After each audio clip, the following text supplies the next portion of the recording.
السلام علیکم ناظرین، کیا حال ہے آپ سب کا؟ امید کرتی ہوں آپ سب خیریت سے ہوں گے۔ میرا آج کا موضوع ہے عورت کتنی حساس اور سینسٹیو ہوتی ہے۔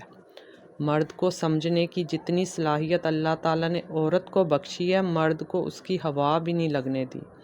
مرد کے معاملے میں خود اللہ پاک نے عورت میں وہ سینسر لگایا ہے جو دھواں سونگھ کر آگ کی خبر دیتا ہے۔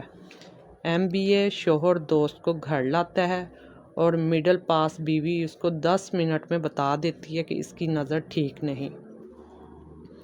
عورت میں مرد کے بارے میں اتنی اپلیکیشن رکھی گئی ہیں کہ وہ اس کی نظر پڑھ سکتی ہے، اس کی چال پڑھ سکتی ہے، اس کے الفاظ پڑھ سکتی ہے، یہاں تک کہ وہ مرد کی مصنوعی اور حقیقی مسکراہٹ کے فرق کو دن اور رات کی طرح جانتی ہے۔ جھوٹ پکڑنے والی مشین کو دھوکہ دیا جا سکتا ہے، عورت کو دھوکہ دینا ناممکن ہے۔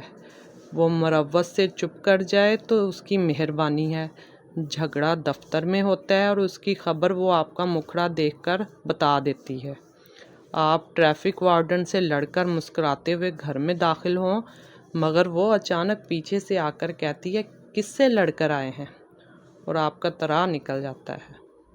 عورت کو خدا نے نفسیاتی طور پر بڑا قوی بنایا ہے۔ پیغمبروں کی حفاظت عورت کو سونپی گئی۔ کتنے بڑے امتحان کے لیے بھولی بھالی مریم علیہ السلام کو چنا گیا۔ موسیٰ علیہ السلام کی ماں سے کیا کام لیا گیا؟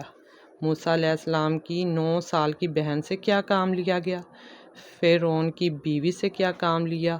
اور شیخ مدین کی بیٹی نے باپ کے سامنے اجنبی موسیٰ کا پورا کیریکلم بیان کیا تھا یا نہیں؟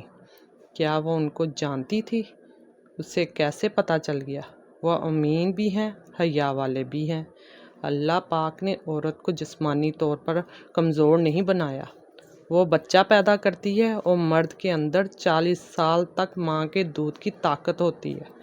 اللہ نے اسے نفسیاتی طور پر بہت مضبوط بھی بنایا ہے، لہٰذا عورتوں کو ہر لحاظ سے کمزور سمجھنا غلط فہمی ہے۔